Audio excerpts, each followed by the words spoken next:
पंचदशी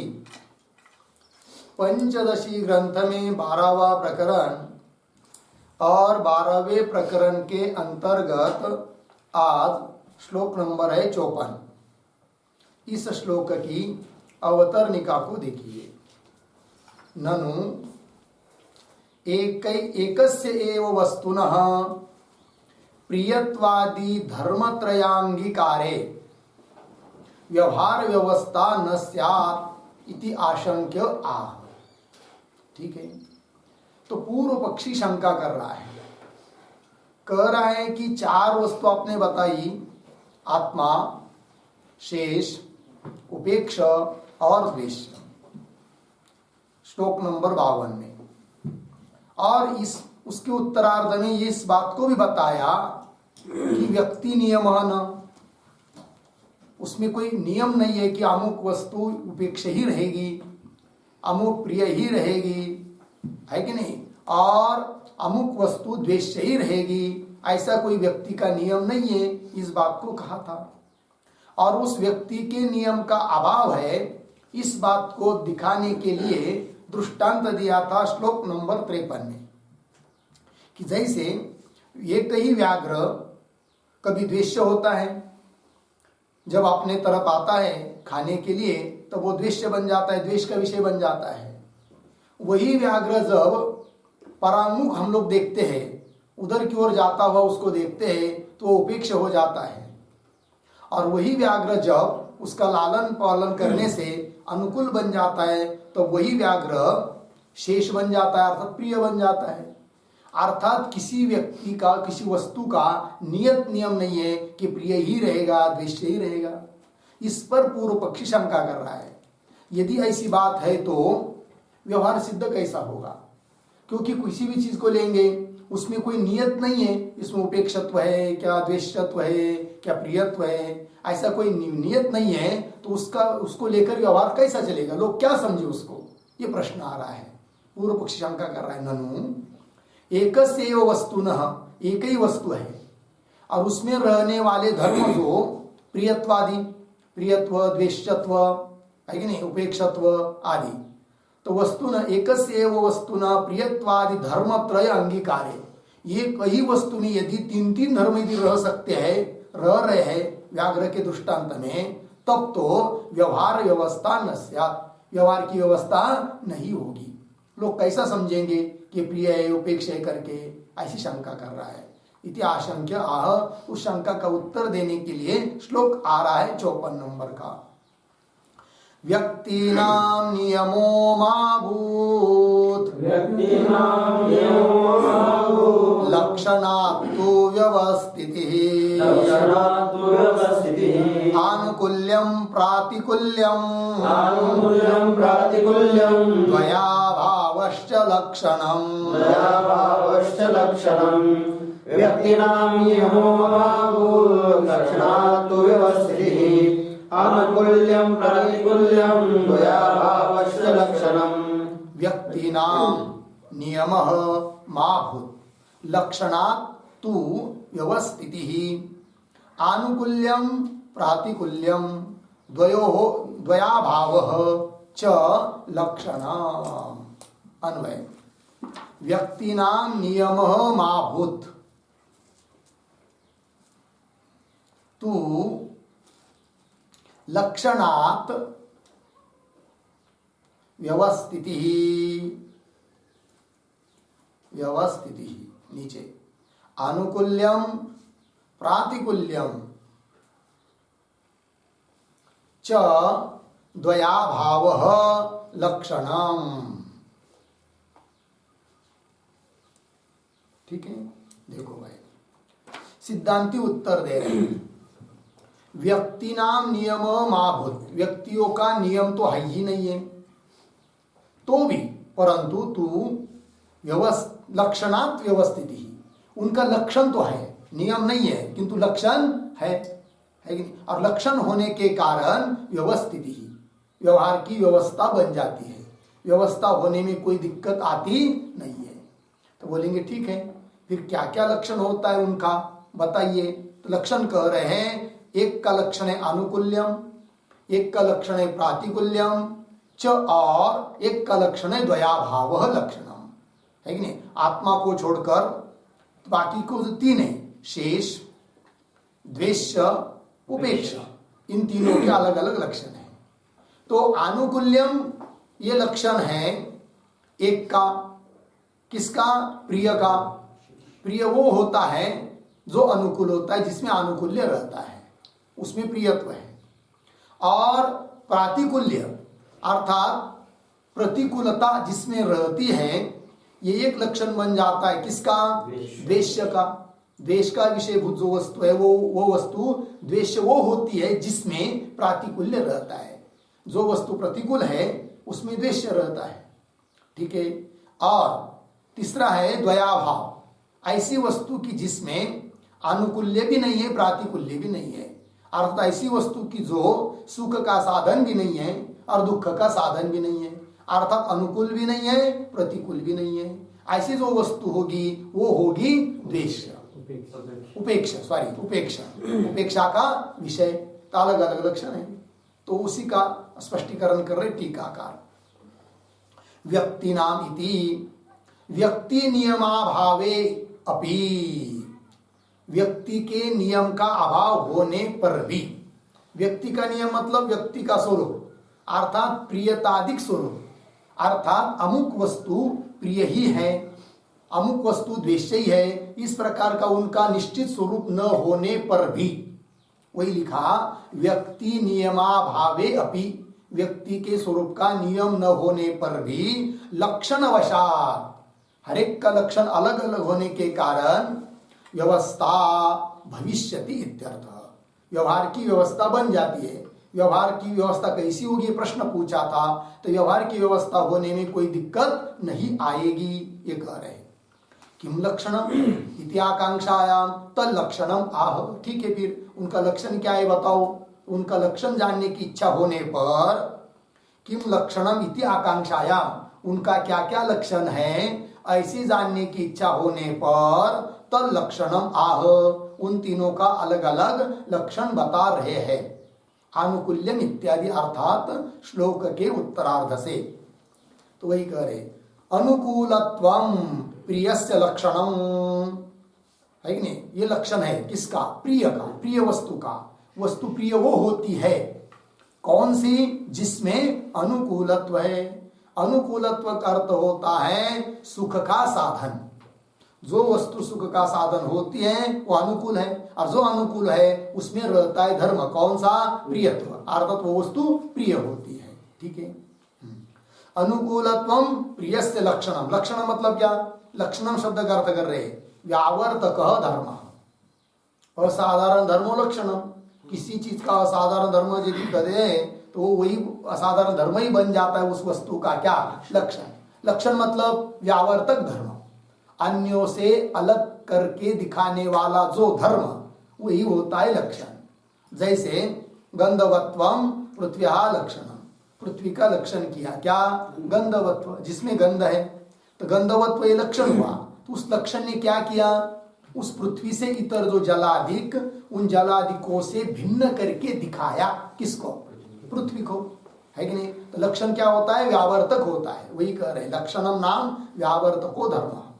आगे प्रतिकूलत्वम द्वेष्यस्य लक्षणम, ये द्वेष्य का लक्षण हुआ। द्वेष्य, द्वेष का विषयभूत वस्तु वो होती है जिसमें प्रतिकूलत्व रहता है। प्रतिकूलत्व का मतलब होता है दुख का साधनपना, दुख का साधनता, अर्थात जो वस्तु दुख का साधन है वह प्रतिकूल है, और जिसमें इस प्रकार का प्रतिकूलत्व होता है उसमें होता है क्या, द्वेष्यत्व। जैसे व्याघ्र हम लोगों के तरफ हमको खाने के लिए आ रहा है, तो वह व्याघ्र हम लोगों के लिए अनुकूल है या प्रतिकूल है, प्रतिकूल है। व्याघ्र प्रतिकूल है अर्थात क्या है, दुख का साधन है, दुख का साधन है, क्योंकि हमारे को मारने वाला है वो, तो दुख का साधन है व्याघ्र, अर्थात प्रतिकूल है। और प्रतिकूल होने के कारण उसमें रहेगा क्या, द्वेष्यत्व। लग गया, ये लक्षण बन गया द्वेष्य का, कौन सा, प्रतिकूलत्वम द्वेष्यस्य लक्षणम। लग गया, चलिए, प्रतिकूलत्वम द्वेष्यस्य लक्षणम। आगे उपेक्षस्य, उपेक्षा का क्या लक्षण है? कौन वस्तु उपेक्षा होती है भाई? तो वह कर रहे अनुकूल्य प्रातिकूल्य रूप द्वयाभाव च लक्षणम इत्यर्थ। ये लक्षण बन गया उपेक्ष वस्तु का। कौन लक्षण? अनुकूल्य प्रातिकूल्य रूप द्वयाभाव, अर्थात जिसमें अनुकूल्यत्व नहीं है, प्रातिकूल्यत्व नहीं है। अनुकूल्यत्व मतलब जो वस्तु सुख का साधन नहीं है अर्थात अनुकूल नहीं है, और प्रतिकूल नहीं है अर्थात दुख का भी साधन नहीं है। अपने महिमा में पड़ी हुई है तृणादिक वस्तु बाहर की, कोई उससे हमको लेना देना नहीं है, तो वो वस्तु हो जाती हम लोगों के लिए क्या? उपेक्षा। तो अलग अलग लक्षण बन गया। अनुकूल्य प्रातिकूल्य द्वयाभाव च लक्षणम इत्यर्थ। लग गया इतना?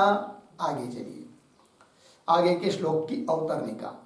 एतावता ग्रंथ संदर्भेण उपपादितम अर्थम बुद्धि सौकर्याय संक्षिप्य कथयति। ठीक है, एतावता ग्रंथ संदर्भेण, श्लोक नंबर 51 से लेकर यहाँ तक ग्रंथ भाग से, एतावता ग्रंथ संदर्भेण ग्रंथ भाग से उपपादितम अर्थम, कथन किया हुआ जो अर्थ है वह अर्थ बुद्धि सौकर्याय, बुद्धि ने सरलता से बैठे समझ में आवे, इसलिए पुनः उस अर्थ को संक्षेप में कह रहे हैं ग्रंथकार आगे के श्लोक में, श्लोक नंबर 55 में।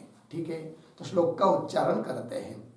आत्मा प्रेयान प्रियशेषो, आत्मा प्रेयान प्रियशेषो, द्वेषोपेक्षे तदन्ययोः, द्वेषोपेक्षे तदन्ययोः, इति व्यवस्थितो लोको, इति व्यवस्थितो लोको, याज्ञवल्क्यमतं च याज्ञवल्क्यमतं च तत्। आत्मा प्रेयान प्रियशेषो, द्वेषोपेक्षे तदन्ययोः, इति व्यवस्थितो लोको, याज्ञवल्क्यमतं च तत्। आत्मा प्रेयान प्रियः शेषः द्वेषोपेक्षे तदन्ययोः इति व्यवस्थितः लोकः, याज्ञवल्क्यमतं च तत्। अन्वय। आत्मा प्रेयान शेषः प्रियः तदन्ययोः द्वेषोपेक्षे इति लोकः व्यवस्थितः च तत् याज्ञवल्क्यमतम्। ठीक है, अर्थ देखिए। आत्मा प्रेयान, आत्मा प्रेयान मतलब प्रियतम है, अर्थात सबसे अधिक प्रीति का विषय है कौन? आत्मा। ठीक है, और शेषः प्रिय, और जो भी शेष है, शेष है अर्थात उपकारक है, शेषी का उपकारक है कि नहीं, वो होता है प्रिय। तो एक हुआ प्रियतम आत्मा, ठीक है, दूसरा है शेष अर्थात केवल प्रिय। और तदन्यो हो द्वेषोपेक्षे, तदन्य, तदन्य आत्मा और शेष इन दोनों से अन्य, दो चीज हुई। आत्मा प्रिय है, अतिशय प्रीति का विषय है, शेष प्रिय है, और आत्मा और शेष इन दोनों से अन्य जो भी जितनी भी वस्तु है उन सभी वस्तुओं का वर्गीकरण दो विभाग में, कुछ होता है द्वेष का विषय, कुछ होता है उपेक्षा का विषय। किन दो को छोड़कर? आत्मा और आत्मा का शेष, इन दोनों को छोड़कर बाकी जितनी भी वस्तु है वो कोई तो द्वेष से होगी, कोई तो उपेक्षा होगी। तदन्यो द्वेषोपेक्षे इति लोक व्यवस्थित, इस प्रकार यह लोक में व्यवस्था है, और यह बात याज्ञवल्क्य मुनि को भी मान्य है, अर्थात प्रमाण भी दे दिया। ठीक, चलिए टीका को देखते हैं। आत्मेति, आत्मा प्रतीक है, आत्मा शब्द से ले रहे हैं प्रत्यक आनंद। आत्मा मतलब प्रत्येक आनंद, प्रत्येक आत्मा का आनंद, अर्थात प्रत्येक आनंद स्वरूप प्रत्येक आत्मा, साक्षी चैतन्य ब्रह्म कूटस्थ, वही है आत्मा। प्रत्येक आनंद कैसा है वो? प्रेयान प्रतीक है, प्रेयान का अर्थ कर रहे हैं अतिशयन प्रिय, अतिशय प्रिय, सबसे अधिक प्रिय है कौन? आत्मा। आत्मा। ठीक, एक बात हो गई, आत्मा प्रेयान, इसकी व्याख्या हुई। फिर आगे कह रहे शेष प्रिय, मूल में श्लोक में आया है शेष प्रिय, उसकी व्याख्या कर रहे शेष। शेष प्रतीक है, शेष शब्द का अर्थ कर रहे हैं स्वोपसर्जन भूत पदार्थ। ठीक है ना जी, स्व उपसर्जन भूत अर्थात स्व जो अपना स्वरूप आत्मा, उसके लिए उपसर्जन भूत संबंधी, उसके संबंधी भूत पदार्थ वो होता है शेष, साधक, अनुकूल, उपकारक शेष। तो शेष स्वोपसर्जन भूत स्व संबंधी भूत पदार्थ प्रिय, जो शेष है वो क्या हुआ फिर? प्रिय। दो बात हुई, आत्मा प्रियान, शेष प्रिय। फिर आगे तदन्यो हो, ये प्रतीक है, तदन्यो हो का अर्थ कर रहे हैं ताभ्याम आत्मन तत्शेष शेषाच अन्यो, उसकी व्याख्या कर दी तदन्यो इस शब्द की। तो तदन्यो मतलब ताभ्याम, ताभ्याम मतलब उन दोनों से भिन्न, कौन कौन? आत्मन तत्शेषात अन्यो, आत्मा और आत्मा का शेष, इन दोनों से भिन्न। अन्यो हो, उदाहरण व्याघ्र पथिगत तृणादि रूपयो हो, व्याघ्र जो कि द्वेष का विषय है, और पथिगत तृणादि, पथ कहते हैं रास्ता, पथिगत रास्ते के किनारे जो पड़ा हुआ है, गत है ना, रास्ते में विद्यमान, पथिगत जो तृणादि है ना, तिनका आदि, तृणादि रूपयो हो, वे कैसे भाई? द्वेषोपेक्षे यथा क्रमम भवत, क्रम के अनुसार वे क्या है? एक तर द्वेष है, द्वेष का विषय है, नहीं तो उपेक्षा का विषय है। तो क्रम के अनुसार मतलब कौन कौन? व्याघ्र द्वेष, व्याघ्र द्वेष का विषय है, और पथिगत तृणादि उपेक्षा, उपेक्षा का विषय है, अर्थात उपेक्षा है। ठीक है, तो चार बात हुई, आत्मा, शेष, द्वेष, उपेक्षा, द्वेष उपेक्षा। यथा क्रमम भवत इति, पंक्ति लग गई कि नहीं? यथाक्रम तो व्याघ्र पथिगत तृणादि, तृणादि रूप दो हुए कि नहीं, उनको यथाक्रम से लगाना, द्वेष और उपेक्षा। व्याघ्र पथिगत तृणादि रूपयो द्वेषोपेक्षे यथाक्रमम भवत इति, लग गया। एवं चातुर्विध्येन लोक व्यवस्थित, लोक व्यवस्थित का अर्थ कर रहे हैं व्यवस्थाम प्राप्त है कि नहीं। एवं चातुर्विध्येन, चार प्रकार होने के कारण, चार प्रकार से लोग व्यवस्थित, व्यवस्था को प्राप्त हुआ है। पूर्व पक्ष ने पूछा था यदि व्यक्ति नियम नहीं है तो व्यवस्था व्यवहार की कैसी चलेगी?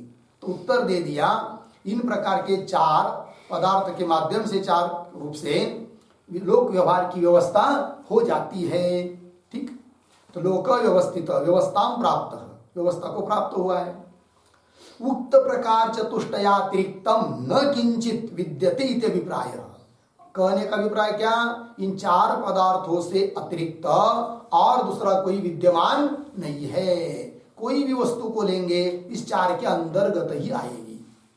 आत्मा तो ये कहीं वो साक्षी रूप है, उससे अतिरिक्त जो तीन है, तीन के बाकी की वस्तु, आत्मा को छोड़कर बाकी की वस्तु तीन के अंतर्गत आएगी, आत्मा को लेकर चार के अंतर्गत।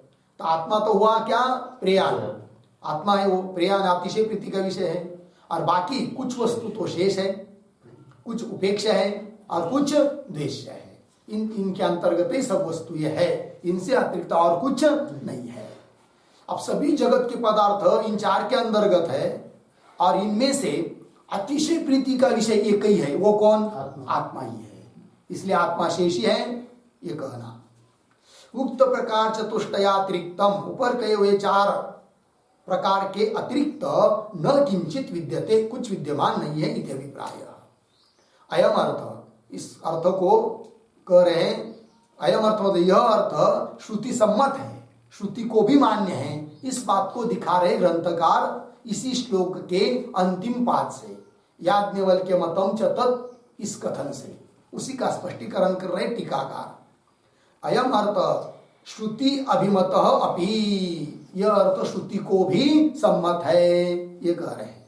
इति आह याज्ञवल्क्य इति आत्मादीनां प्रियतमत्वादिकं यत् तत् याज्ञवल्क्य मतम च, अर्थात याज्ञवल्क्यस्य अपि सम्मतम इत्यर्थः। स्पष्टीकरण कर दिया अंतिम पाद का टीकाकार ने।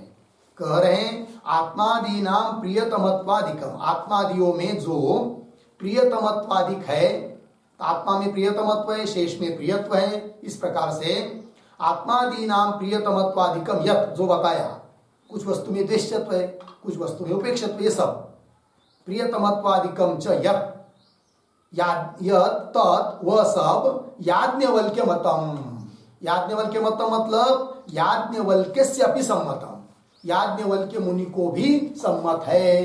अर्थात उपनिषद में ये सब आता है, याज्ञवल्क्य मुनि की कथा ये सब आता है, तो वो उपनिषदों में भी बताया है। याज्ञवल्क्यस्य अपि सम्मतम इत्यर्थः। ठीक है ना। बृहदारण्यक उपनिषद के मैत्रीय ब्राह्मण में ये चर्चा आती है याज्ञवल्क्य मुनि की, वहां पर इस बात को बताया है। अर्थात ये जो 4 प्रकार बताए, ये याज्ञवल्क्य अर्थात उपनिषदों को भी, अर्थात वेद को भी मान्य है, श्रुति सम्मत है, ये कहने का भाव हो गया। आगे के श्लोक क्या उतरने का। न केवलम मैत्रेयी ब्राह्मणे एव आत्मनः प्रियतमत्वम उक्तम, किंतु पुरुषविद ब्राह्मणे अपि इत्यभिप्रायेण तद्वाक्यार्थम संगृह्णाति। लग गए जी। चलिए भाई, तो कह रहे हैं न केवलम मैत्रीय ब्राह्मण एव आत्मनः प्रियतमत्वम उक्तम, आत्मनः प्रियतमत्वम केवलम मैत्री ब्राह्मणे एव न उक्तम, किंतु पुरुष ब्राह्मणे अपि इत्यभिप्रायेण तद्वाक्यार्थम संगृह्णाति। लग गया अर्थ। क्या समझ में आया कि आत्मा प्रियतम है कि नहीं, यह बात केवल मैत्री ब्राह्मण में ही कही है, यह बात नहीं। मैत्री ब्राह्मण मतलब बृहदारण्यक उपनिषद का एक प्रकरण है जिसका नाम है मैत्री ब्राह्मण। उस मैत्री ब्राह्मण में ही यह बात आती है, वहां पर एक ही जगह कहा है, ऐसी बात नहीं। किंतु पुरुषविद ब्राह्मण है, पुरुषविद ब्राह्मण ये भी एक प्रकरण का नाम है वहां पर बृहदारण्यक में, वहां पर भी इस बात को बताया है। किंतु पुरुष ब्राह्मणे अपि इत्यभिप्रायेण, इस अभिप्राय से तद्वाक्यार्थम, तद्वाक्यार्थम हाँ पुरुषविद ब्राह्मणगत जो वाक्य है उस वाक्य के अर्थ को संगृह्णाति, है उस वाक्य का अर्थ को भी संग्रहित कर रहे, संग्रह कर रहे, उसका अर्थ उसका भी स्पष्टीकरण कर रहे हैं अपने भाषा में ग्रंथकार। अन्यत्रापि श्रुति प्राह, अन्यत्रापि श्रुति प्राह पुत्राद् वित्ता तथान्यतः, पुत्राद् वित्ता तथान्यतः सर्वस्मादान्तरं तत्त्वं, सर्वस्मादान्तरं तत्त्वं तदेतत् प्रेययिष्यता, तदेतत् प्रेययिष्यता। अन्यत्रापि श्रुति प्राह पुत्राद् वित्ता तथान्यतः सर्वस्मादान्तरं तत्त्वं तदेतत् प्रेययिष्यता। अन्यत्र अपि श्रुतिः प्राह पुत्रात् वित्तात् तथा अन्यतः सर्वस्मात् अन्तरं तत्त्वं तद् एतत् प्रेयः इष्यताम्। अन्वय पुत्रात् वित्तात् तथा अन्यतः, नीचे सर्वस्मात् अन्तरं तत्त्वं तद् एतत् प्रेयः इष्यताम्। अन्यत्र अपि श्रुतिः प्राह। ठीक, देखो भाई, तो कह रहे पुत्रात्, पुत्र से, वित्तात्, वित्तार्थ धनादि, धन वगैरह उनसे भी, तथा अन्यत और भी जो भी कुछ होगा उन सब से, सर्वस्मात् अंतरम सबके अंदर में स्थित जो तत्व है चैतन्य तत्व, सर्वस्मात् अंतरम तत्वम तद एतत् प्रेय इष्यता, वही सबसे ज्यादा क्या है, प्रीति का विषय है, इष्यताम स्वीक्रियताम। ठीक है। अन्यत्र भी, अन्य जगह पर भी श्रुति ही प्राह, श्रुति ने बताया है। अन्यत्र मतलब मैत्रेय ब्राह्मण से अतिरिक्त पुरुषविद ब्राह्मण ने भी श्रुति ने कहा है। ये कहा तो क्या कहा? आत्मा सबसे प्रिय है, इस बात को बताया। टीका को देखिए, अन्यत्र अपि इति तत् एतत् प्रेयः, वो वही वहां पर बृहदारण्यक उपनिषद का वाक्य ही दे रहे, वहां का पुरुषविद ब्राह्मण का वाक्य। तत् एतत् प्रेयः पुत्रात् प्रेयः वित्तात् प्रेयः अन्यस्मात् सर्वस्मात् अंतरम सर्वस्मात् अंतरतरम यद अयम आत्मा, यह उस उपनिषद का वाक्य है। तद एतद प्रिय, प्रिय सबसे ज्यादा प्रीति का विषय है। किससे किससे ज्यादा प्रीति है? सबसे ज्यादा पुत्रात् प्रिय, पुत्र से भी प्रिय है आत्मा, अपना स्वरूप। वित्तात् प्रिय, वित्त से भी प्रिय है प्रिय। और इतना ही नहीं, इनको छोड़कर और भी जो कुछ होगा उन सबसे भी प्रिय है कौन? अपना स्वरूप। अन्यस्मात् सर्वस्मात् अंतरतरम, सबसे अंतर है जो आत्मा, यद अयम आत्मा, वो प्रेय, तद एतत् प्रेय। ठीक है, आगे इति अनेन वाक्येन, इस वाक्य के द्वारा पुत्र वित्तादेहे सर्वस्मात्, पुत्र वित्तादि सबसे, सर्वस्मात् अंतरस्य आत्मतत्वस्य, सभी से अंदर जो आत्म तत्व है उस आत्म तत्व से प्रियतमत्वम, वो आत्म तत्व ही सबसे ज्यादा अतिशय प्रीति का विषय है। प्रियतमत्वम ईरितम, ईरितम कथितम इत्यर्थः। ठीक है, आगे भवतु एवं श्रुतौ अभिधानम प्रकृति किम आयातम इति अतः आह, पूर्व पक्षी बोल रहा है। ठीक है, भवतु एवं श्रुतौ अभिधानम, अभिधानम कथनम, इस प्रकार का कथन श्रुति ने किया है तो ठीक है, कोई बात नहीं, रहने दो कि सबसे ज्यादा प्रीति का विषय आत्मा है करके, यह बात जो श्रुति ने कही है कोई बात नहीं। किंतु प्रकृति की मायातम, प्रकृत प्रसंग में क्या सिद्ध हुआ ये पूछ रहा है कौन? पूर्व पक्षी। तो प्रकृत प्रसंग क्या? कि साक्षी ही मुख्य आत्मा है कि नहीं, और वही सबसे ज्यादा प्रीति का विषय है। यह शुरू से बात चली थी, उसमें क्या सिद्ध हुआ है कि नहीं? आत्मा को सबसे ज्यादा प्रीति का विषय श्रुति कह रही है तो ठीक है, किंतु तुमने कहा था कि साक्षी सबसे ज्यादा प्रीति का विषय है, इस विषय में क्या सिद्ध हुआ? ये पूर्व पक्षी का कहना है। भवतु एवं श्रुतौ अभिधानम प्रकृति किम आयातम इति अतः आह, तब कह रहे श्लोक के माध्यम से। श्रौत्या विचार दृष्ट्यायं साक्षेवात्मान चेतरः कोशान् पंच विविच्यांतर वस्तु दृष्टिर्विचारणा। श्रौत्या विचार दृष्ट्यायं साक्षेवात्मान चेतरः कोशान् पंच विविच्यांतर वस्तु दृष्टिर्विचारणा।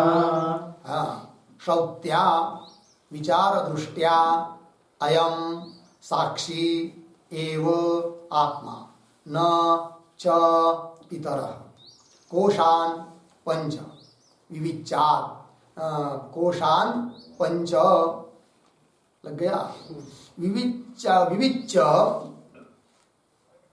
अंतर्वस्तु दृष्टि ही विचारणा। ठीक है, देखो भाई, श्रौत्या विचार दृष्ट्या अयम, अन्वय पहली पंक्ति सरल है। श्रौत्या विचार दृष्ट्या अयम साक्षी एव आत्मा न च इतरः। नीचे पंचकोशान विविच्य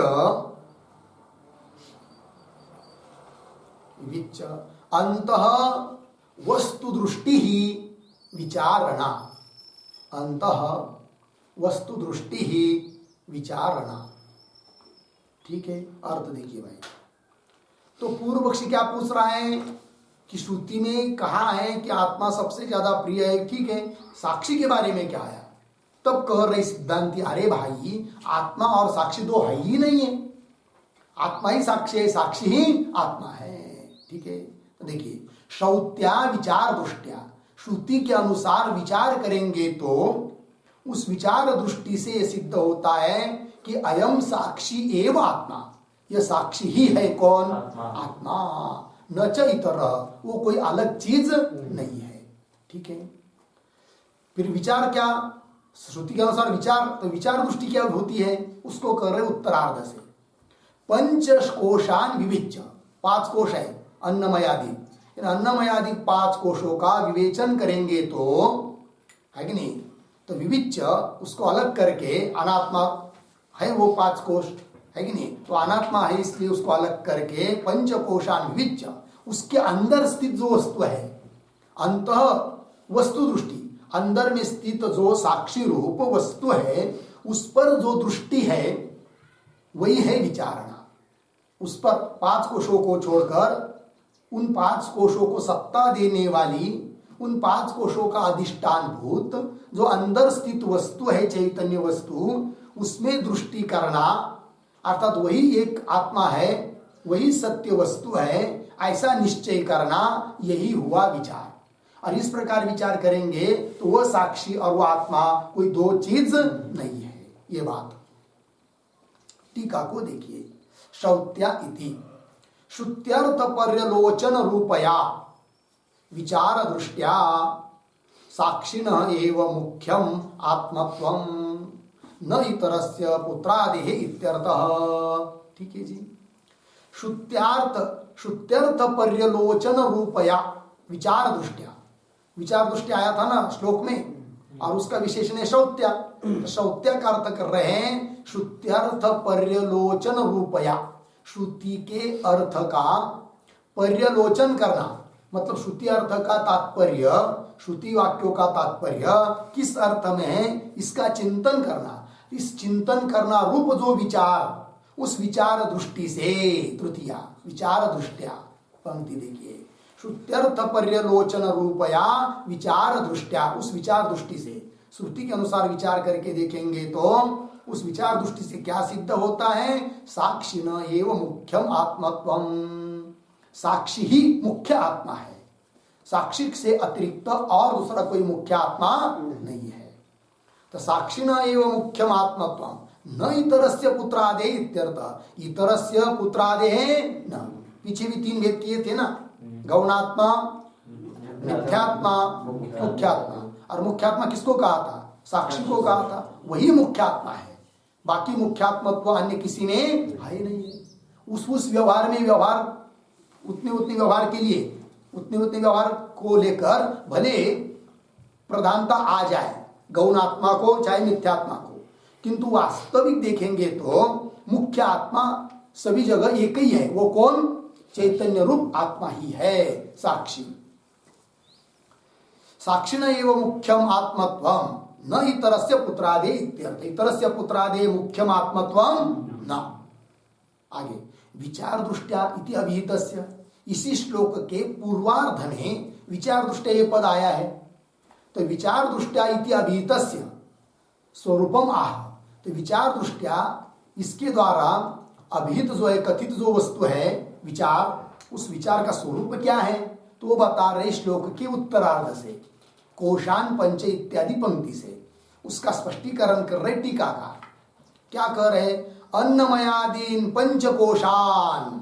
अन्नमयादि कितने कोश है? 5।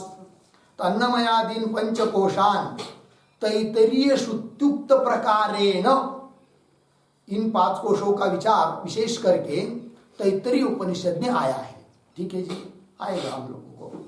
अन्नमयादीन पंचकोशान तैतरीय श्रुत्युक्त प्रकार, तैतरीय श्रुति में कहा हुआ जो प्रकार है विवेचन करने का प्रकार, उस प्रकार के अनुसार प्रकारेण आत्मन पृथक कृत्य, इन 5 कोशों से आत्मा को अलग करके, आत्मन पृथक कृत्य अंतस्थितस्य आत्मन, उन 5 कोशों के भी अंदर स्थित हुआ जो आत्म तत्व है, अंतस्थितस्य आत्मनः अनुभव, उस आत्म तत्व को जो अनुभव, साक्षात्कार, निश्चय, यही है विचारणा। वही कह रहे हैं तस्य स्थितस्य आत्मन अनुभव विचारणा, वो अनुभव ही है विचारणा, है कि नहीं? उस अनुभव के अनुसार श्रुति के अनुसार विचार करेंगे तो अर्थात उस साक्षी तत्व का अनुभव करेंगे तो सिद्ध होता है क्या कि वो साक्षी ही आत्मा है, उससे अतिरिक्त और कोई आत्मा नहीं है, और वही सबसे ज्यादा प्रीति का विषय है। ठीक है, अनुभव विचारणा इत्यर्थ। लग गया इतना? आगे अंतस्थितस्य वस्तुना दर्शन प्रकारम एव आह। अभी जो बात कही कि अंतस्थित वस्तु को बताया, अब उस अंतस्थित वस्तु का जो दर्शन अर्थात प्रत्यक्ष साक्षात्कार कैसा होता है, उसका क्या प्रकार है, उस प्रकार को बता रहे हैं ग्रंथकार। अंतस्थितस्य वस्तुना, अंतस्थित वस्तु के दर्शन के प्रकार को बता रहे हैं। दर्शन प्रकारम एव आह। ठीक, जागर स्वप्न सुषुप्तीना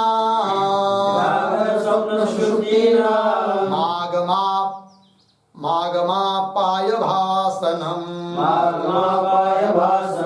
यतो भवत्यसावात्मा स्वप्रकाश चिदात्मक जागर स्वप्न सुषुप्तीना मागमापाय भासनम यतो भवत्यसावात्मा स्वप्रकाश चिदात्मक। जागर स्वप्न सुषुप्तीनाम आगमापाय भासनम यतः भवति असौ आत्मा स्वप्रकाश चिदात्मक। ठीक, अन्वय पहली पंक्ति सरल। जागर स्वप्न सुषुप्तीनाम आगमापाय भासनम, नीचे यतः भवति असौ स्वप्रकाश चिदात्मक आत्मा। ठीक है, देखो भाई, जागर स्वप्न सुप्ति नाम, जागर अर्थात जागृत अवस्था, स्वप्नावस्था और सुषुप्ति अवस्था। सुषुप्ति नाम आगमापाय भासनम, आगम शब्द का अर्थ है यहाँ पर उत्पत्ति, और अपाय शब्द का अर्थ है नाश, और भासन मतलब प्रतीति। तो क्या, तो जागृत स्वप्न सुषुप्ति इनकी उत्पत्ति होती है, नाश होता है। कभी जागृत आती है, वो चली जाती है तो स्वप्न आता है, स्वप्न चला जाता है तो सुषुप्ति आती है, वो सुषुप्ति चली जाती है तो जागृत आती है। इनकी उत्पत्ति नाश होता रहता है। ठीक है, तो जागृत स्वप्न सुषुप्ति इन अवस्थाओं की उत्पत्ति और नाश का भासन अर्थात प्रकाशन, इन सब का प्रकाशन यतः, इनका प्रकाशन जिससे होता है, यतः भवति असौ, वही स्वप्रकाश चिदात्मक आत्मा, वह स्वयं प्रकाश चित स्वरूप आत्मा है। कौन, कि जिसके द्वारा इन जागृत आदिकों का और उनके उत्पत्ति नाशों का प्रकाशन होता है, वही चित स्वरूप ज्ञान स्वरूप आत्मा है, ये कह रहे हैं। टीका को देखिए, जागर इत्यादि ना जागरादि अवस्थानां मध्ये उत्तर अवस्थागमस्य पूर्व अवस्था निवृत्तेः च अवभासनम यतः, यतः प्रतीक है, यतः मतलब नित्य चैतन्य रूपात् साक्षिणः भवति सह स्वप्रकाशचिद्रूपः आत्मा इत्यर्थः। ठीक है, चलो भाई, तो अर्थ जागृदादि अवस्थानां मध्ये, जागृदादि आदि शब्द से स्वप्न सुषुप्ति, जागृदादि अवस्थाओं के मध्य में उत्तर अवस्थागमस्य, आगे आगे आने वाली जो अवस्था, उन अवस्थाओं की उत्पत्ति, उत्तर अवस्था आगमस्य, आगमस्य उत्पत्ते है, और पूर्व अवस्था निवृत्ते है च, पीछे पीछे की अवस्था क्या होती, निवृत्ति। जैसे जागृत की निवृत्ति तो स्वप्न की उत्पत्ति, पुनः स्वप्न की निवृत्ति तो सुषुप्ति की उत्पत्ति, सुषुप्ति की निवृत्ति तो जागृत की उत्पत्ति। इस प्रकार उत्तर अवस्था आगमस्य पूर्व अवस्था निवृत्ते है अवभासनम प्रकाशनम यतः, जिससे, किससे, यतः जिस नित्य चैतन्य रूपात् साक्षिणः, नित्य चैतन्य स्वरूप साक्षी से ही इन सब का क्या होता है, अवभासन होता है, प्रकाशन होता है। भवति स स्वप्रकाश चिद्रूप आत्मा, वही है स्वयं प्रकाश चित स्वरूप आत्मा। लग गया? चलिए संक्षेपेण उत्तम, श्रुत्यर्थम प्रपंचयति। संक्षेप से थोड़े में कहा हुआ जो श्रुति का अर्थ श्लोक नंबर 56 में है कि नहीं, तदेतत् प्रेय पुत्रात् प्रेय वित्तात् आया था ना 56 के टीका में, और 56 में उसी का अर्थ है।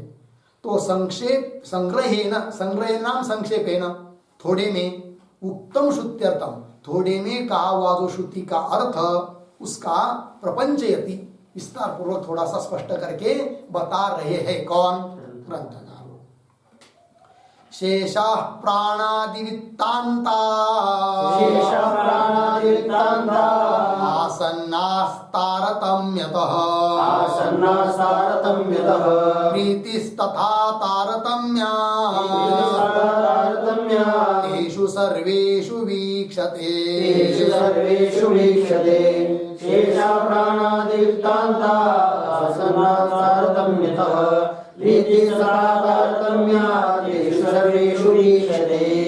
शेषाः प्राणादिवित्तान्ताः आसन्नाः तारतम्यतः प्रीतिः तथा तारतम्यात् तेषु सर्वेषु वीक्षते। अन्वय। शेषाः प्राणादिवित्तान्ताः प्राणादिवित्तान्ताः तारतम्यतः आसन्नाः तारतम्यतः आसन्नाः नीचे तथा तेषु सर्वेषु तारतम्यात् प्रीतिः वीक्षते। ठीक, अर्थ को देखिए। तो शेषाः प्राणादिवित्तान्ताः, शेष का मतलब है उपकारक अर्थात भोग की सामग्री स्वरूप। कौन? प्राणादिवित्तान्ताः, प्राण से लेकर वित्त तक ये सब शेष है, भोग की सामग्री है, उपकारक है। तो शेषाः प्राणादिवित्तान्ताः क्या जी? तारतम्यत आसन्नाः, तारतम्य से स्थित है, मतलब आत्मा के समीप है। कैसे? लेकिन तारतम्य से, तारतम्य से मतलब सभी एक दृष्टि से इस आत्मा के समीप है, ऐसा नहीं। जैसे कोई अंदर चीज हो और उसके ऊपर एक कवर हो, उसके ऊपर और कवर हो, उसके ऊपर और कवर हो, और कवर हो, और कवर हो, तो जैसे ये सब कवर कैसे हुई? तारतम्य से उस वस्तु के नजीक है, सबसे ज्यादा वो नजीक है, उससे ज्यादा वो, उससे है कि नहीं, उससे फिर कम, उससे फिर कम, उससे फिर कम, जैसे जैसा बाहर जाएंगे और बाहर से जैसा जैसा अंदर आएंगे उससे अंदर वो है, उससे अंदर वो समीप है, उसके अपेक्षा वो समीप है, ऐसा करके वो सब बताएंगे। तो शेषाः प्राणादिवित्तान्ताः तारतम्यत आसन्नाः, तारतम्य से आसन्न है, मतलब आत्मा के समीप रहने वाले हैं। तारतम्य से कम ज्यादा रूप से, तारतम्य का मतलब होता है न्यूनाधिक भाव। तो न्यूनाधिक भाव से ये सब आत्मा के समीप है। कौन? प्राणादि वित्तान्ताः शेषाः, प्राण से लेकर वित्तादि तक सभी शेष पदार्थ, उपकारक पदार्थ। ठीक है, आगे। तथा तेषु सर्वेषु तारतम्यात्, उन सभीयों में इस प्रकार का तारतम्य होने से प्रीति ही वीक्षते, उनके प्रति प्रीति भी वैसी ही है, प्रीति का भी तारतम्य है। जैसे देखा था कि नहीं, पुत्र के प्रति प्रीति है और पुत्र का जो मित्र उसके प्रति भी प्रीति है, किंतु वह प्रीति कैसी हुई? पुत्र की अपेक्षा न्यून है, कम है, तो तारतम्य हुआ उसमें। उसी प्रकार यहाँ पर भी जितने विशेष पदार्थ है प्राण से लेकर वित्त तक, वो तारतम्य से आत्मा के नजीक है, अतः प्रीति भी वैसी है। किंतु उन प्रीतियों में तारतम्य होने पर भी आत्मा में जो प्रीति है उसमें तारतम्य नहीं है, वो निरपेक्ष प्रीति है, सबसे ज्यादा प्रीति है, ये कहना है। ठीक है, टीका को देखिए। शेषा इति, शेषा शब्द का अर्थ कर रहे भाई, साक्षी व्यतिरिक्ताः प्राणादिवित्तान्ताः वक्षमाणाः पदार्थाः। शेषा शब्द का अर्थ है साक्षी व्यतिरिक्ता, साक्षी को छोड़कर बाकी सब लेना है शेष में। तो शेषा मतलब साक्षी व्यतिरिक्त। कौन कौन उदाहरण? प्राणादि वित्तांत, प्राण से लेकर वित्ता तक, वित्त तक, जो कि जिसका वर्णन आगे होने वाला है। वक्षमाणा पदार्थ, क्या है वो? तारतम्येन प्रतीक है। तारतम्येन मतलब अधिक न्यून भाव से, क्या? आत्मन आसन्ना। तारतम्येन मतलब अधिक न्यून भाव से आत्मा के पास में आसन्न है। आसन्न का अर्थ कर रहे हैं, आसन्ना मतलब समीपवर्तिनः भवन्ति, समीप में विद्यमान है। तारतम्य से आत्मा के समीप है। कौन? शेषभूत पदार्थ। कौन वो? प्राण से लेकर वित्तादि तक सभी। आसन्ना समीपवर्तिनः भवन्ति। आगे, तत्र उपपत्तिम आह। उस तारतम्य कैसा है उनमें, क्यों है तारतम्य, उसके लिए उपपत्ति बता रहे हैं। इसीलिए कि प्रीति भी तारतम्य से हो रही है। अतः समझते हम कि वो पदार्थ भी आत्मा के समीप तो है किंतु तारतम्य से है। इस बात का निश्चय होता है प्रीति को लेकर, प्रीति से। तत्र उपपत्तिम आह प्रीति इति। आगे, यथा तारतम्येन अंतरत्वम, कि जिस प्रकार तारतम्य से अंतरत्व है। अंतरत्व मतलब आत्मन सामीप्यम, आत्मा के समीप है तारतम्य से। यथा तारतम्येन अंतरत्वम तद्वत् एव, उसी प्रकार तेषु तेषु तेषु प्रतीक, तेषु प्राणादिषु, उन सभी प्राणादियों में तारतम्य, प्राणादियों में तारतम्य होने के कारण प्रीति ही वीक्षते सर्वै अपि इति शेषः। प्रीति ही वीक्षते, वैसी ही प्रीति देखी जाती है। किससे? सर्वै ही अपि इति शेषः, सभी लोगों से उसी प्रकार की प्रीति उन प्राणादि से लेकर वित्तादि शेष पदार्थों में देखी जा रही है। अर्थात प्रीति में भी न्यूनाधिक भाव है। तो प्रीति में न्यूनाधिक भाव है, अर्थात वे पदार्थ आत्मा में, आत्मा के समीप है, किंतु कैसे? तारतम्य से। ये कहना, प्रीतेः तारतम्येन अनुभवम एव विशदयति। प्रीति का तारतम्य कैसा है उन पदार्थों में, इस बात को सिद्ध करने के लिए अनुभव का ही स्पष्टीकरण कर रहे हैं, अनुभव को बताकर। ठीक है, तो देखिए, वित्तात् पुत्र प्रिय पुत्रात्, वित्तात् पुत्र प्रिय पुत्रात्, पिंड पिंडात् तदेन्द्रियम्, इंद्रियाच्च प्रिय प्राण, इंद्रियाच्च प्रिय प्राण, प्राणादात्मा प्रिय परः, प्राणादात्मा प्रिय परः। वित्तात् पुत्र प्रिय पुत्रात्, पिंड पिंडात् तदेन्द्रियम्, इंद्रियाच्च प्रिय प्राण, प्राणादात्मा प्रिय परः। वित्तात् पुत्रः प्रियः, पुत्रात् पिंडः, पिंडात् तथा इंद्रियम्, इंद्रियाच्च प्रियः प्राणः, प्राणात् आत्मा प्रियः परः। अन्वय, वित्तात् पुत्रः प्रियः, पुत्रात् पिंडः तथा पिंडात् इंद्रियम्, नीचे, इंद्रियाच्च प्राणः प्रियः। ठीक, प्राणात् आत्मा परः प्रियः। ठीक, अर्थ देखिए, तो वित्त से प्रिय होता है कौन? पुत्र। पुत्र बीमार हो गया और पैसा भी अपने पास बहुत है, तो आदमी ये सोचता है कि नहीं भाई, बीमार हुआ तो क्या हुआ, हो जाएगा ठीक, नहीं तो मर जाएगा तो मर जाएगा, धन क्यों खर्च करे, ऐसा बोलता है कि आदमी? नहीं बोलता है। क्या कहता है? धन न रहने पर भी कहता है नहीं, कुछ ब्याज से लेंगे, बाहर से लेंगे, उधार लेंगे तो भी पुत्र को ठीक करेंगे। इसका मतलब पुत्र के लिए वित्त को छोड़ रहा है, अर्थात वित्त की अपेक्षा प्रिय हुआ कौन? पुत्र। वही कहा, वित्तात् पुत्र प्रिय, और पुत्रात् पिंड, और पुत्र की अपेक्षा प्रिय होता है अपना शरीर। समझ में आया? समझ लीजिए, पिता और पुत्र दोनों कई रास्ते में जा रहे हैं, और अचानक सामने से व्याघ्र आ गया, भाग, है कि नहीं? अब उस समय वो पिता पहले पुत्रों को कंधे पर लेकर दौड़ेगा या उस पुत्र को पैर पर चढ़ाएगा फिर बाद में स्वयं चढ़ेगा? ऐसा होगा क्या? क्या होगा उस समय? कल्पना कीजिए उस घटना का।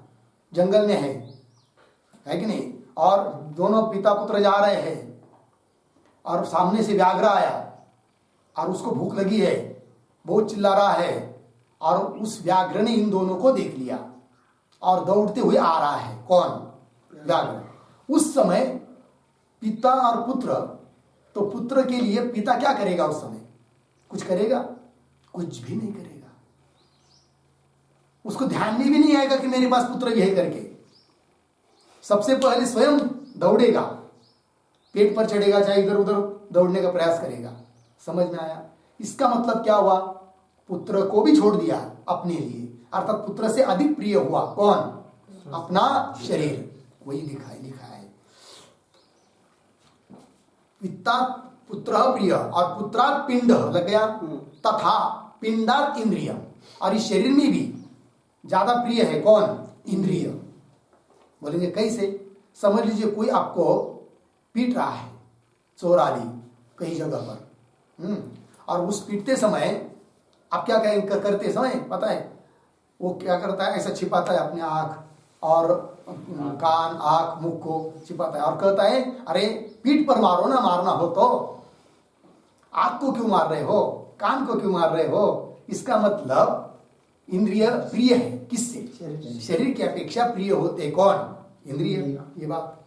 तथा पिंडात् इंद्रियम। और आगे इंद्रियाच्च प्राण प्रिय। और इंद्रिय की अपेक्षा प्रिय होता है कौन? अपना प्राण। समझ लीजिए किसी के आंख में बीमारी हुई और डॉक्टर ने कह दिया आंख को निकालना पड़ेगा तब बच सकते हो, नहीं तो मर जाओगे। क्या करना है बोलो? तो क्या कहेगा आदमी? आंख को निकालो ये कहेगा, किंतु मेरे प्राण बचाओ। इसका मतलब क्या हुआ? इंद्रियों की अपेक्षा भी प्रिय है कौन? प्राण। तो इंद्रियाच्च प्रिय प्राण। और प्राणात् आत्मा पर प्रिय, किंतु प्राण से भी अत्यधिक प्रिय होता है कौन? अपना आत्मा। क्योंकि कहीं नौबत आई, बहुत बड़ा संकट आया, तो आदमी क्या करता है? प्राण को भी छोड़ देता है। समझता है कि इन प्राण से अलग हो जाऊंगा तो मैं सुखी हो जाऊंगा, अपने को अलग करना चाहता है। इसका मतलब प्राण से भी प्रिय होता है कौन? अपना आत्मा। ठीक टीका को देखिए। वित्तादीति पिंड। पिंड शब्द का अर्थ कर रहे अन्नमय देह। अन्नमय देह मतलब स्थूल शरीर। लेकिन आगे अयम भाव सर्वै प्राणिभी पुत्रादि विपत् परिहाराय वित्त व्यय क्रियते। लग गया? सभी लोगों के द्वारा, सर्वै प्राणी भी, सभी लोगों के द्वारा, लोगों मनुष्य क्या प्राणी के द्वारा भी, प्राणी भी पुत्रादि विपत् परिहाराय, पुत्रादि के ऊपर यदि कोई विपत्ति आती है, संकट आता है, तो उसका परिहार करने के लिए क्या करते हैं? वित्त व्यय, धन को खर्चा कर देते हैं। इससे सिद्ध हुआ धन की अपेक्षा प्रिय है कौन? पुत्र। बोलते जाओ पुत्र। हाँ, तो वित्त व्यय क्रियते। और आगे स्वदेह रक्षणाय कदाचित पुत्रादि अपि दीयते। अपने देह की रक्षा करने के लिए कभी कभी क्या करता है आदमी? पुत्र को भी दे देता है कि नहीं? बेच डालता है। पूर्व के समय में बेचते थे ना पुत्रादि को। चलिए, तो स्वदेह रक्षणाय, समझ लीजिए अकाल पड़ा है, खाने की मारामार हो रही है, स्वयं को भी खाने को नहीं मिल रहा है, और फिर ऐसे समय पर कोई धनी आदमी आया और उसने देखा अरे ये तो खाने के लिए मर रहे हैं, माँ बाप है उसके पास छोटा बच्चा है, क्योंकि बच्चा बहुत सुंदर है, तबीयत भी अच्छी है, बुद्धिमान भी लग रहा है, और आपने को तो बच्चा ही नहीं है। तो फिर वो साहूकार कहता है ए क्या चाहिए? कुछ नहीं महाराज, रोटी दे दो। रोटी क्या, आपको 1 साल का व्यवस्था कर देंगे, तो एक काम करो, क्या वो बच्चा हमको दे दो। तो विचार करता है वो, पहले कहे सोचेगा दो या न दो, न दो तो क्या करूँ, फिर तीनों को मरना पड़ेगा। 1 साल की व्यवस्था हो रही है खाने पीने की, चलो जाने दो, लेकिन ना हमारे बच्चों को सुख से रखोगे ना, कोई बात नहीं, चिंता मत करो, वो बहुत धनी बनेगा, हमारी स्टेट पूरी उसकी हो जाएगी, ले जाओ। दे देता है किसको? अपने पुत्र को दे देता है। लग गया अर्थ? अपने पर संकट आया उसको हरण करने के लिए। इससे सिद्ध क्या हुआ? पुत्र की अपेक्षा प्रिय है कौन? अपना शरीर। स्वदेह रक्षणाय कदाचित पुत्रादि अपि दीयते। आगे इंद्रिय नाश परिहाराय, इंद्रिय का नाश होने की नौबत आई तो क्या, इंद्रिय नाश परिहाराय ताड़नादिना देह पीड़ा भी अंगीक्रियते। कोई मार रहा है, ताड़न कर रहा है तो देह पीड़ा का स्वीकार करता है, पीठ पर मारो कहता है, इंद्रियों को मत मारो ऐसा बोलता है। ठीक, आगे फिर आगे और कह रहे मरण प्रसक्त, एक एक वाक्य की श्लोकगत एक एक वाक्य की व्याख्या हो रही है टीका में। मरण प्रसक्त तत्परिहाराय इंद्रिय वैकल्यम अपि अंगीक्रियते। आप समझ लीजिए, मरण की बात आ रही है। डॉक्टर कह रहे आंख को निकालो, नहीं तो एक पैर तोड़ना पड़े, तोड़ोगे तो जीवोगे, नहीं तोड़ोगे तो मर जाओगे। तो क्या कहेगा आदमी, पैर को तोड़ दो। तो मरण प्रसक्त हो, मरण प्राप्त होने पर तत्परिहाराय, तत्परिहाराय मरण परिहाराय, मरण को हटाने के लिए इंद्रिय वैकल्यम अपि अंगीक्रियते, इंद्रिय की विकलता भी स्वीकार कर लेता है। अतएव उत्तर उत्तरम अतिशयन प्रियत्व, इससे क्या सिद्ध हुआ, आगे आगे अति प्रिय है। किससे, वित्त से प्रिय है पुत्र, पुत्र से प्रिय है शरीर, शरीर से प्रिय है इंद्रिय, इंद्रिय से प्रिय है प्राण, और प्राण से भी प्रिय है आत्मा, है कि नहीं। आत्मा की अपेक्षा कम प्रिय है कौन, प्राण, प्राण की अपेक्षा कम प्रिय है कौन, इंद्रिय, इंद्रिय की अपेक्षा कम प्रिय है शरीर, शरीर की अपेक्षा कम प्रिय है कौन, पुत्र, और पुत्र की अपेक्षा कम है प्रिय कौन, वित्त धनादिक। अतएव उत्तर उत्तरम अतिशयन प्रियत्वम सर्वानुभव सिद्धम। आत्मनस्तु, किंतु आत्मा के बारे में तो आत्मनस्तु निरतिशय प्रेमास्पदत्वम, आत्मा तो निरतिशय प्रेम का विषय है कि नहीं, सबसे ज्यादा प्रीति का विषय है कौन, आत्मनस्तु निरतिशय प्रेमास्पदत्वम विद्वत अनुभव सिद्धम। और इस बात का विद्वान लोगों को अनुभव भी है, विद्वत अनुभव सिद्धम इति। लग गया जी, बस। तो क्या सिद्ध हुआ, सबसे अधिक प्रीति का विषय कौन होता है, आत्मा ही होता है। इस बात की सिद्धि हुई। आगे का विषय हम लोग कल करेंगे। ओम पूर्णमदः पूर्णमिदं पूर्णात् पूर्णमुदच्यते पूर्णस्य पूर्णमादाय पूर्णमेवावशिष्यते।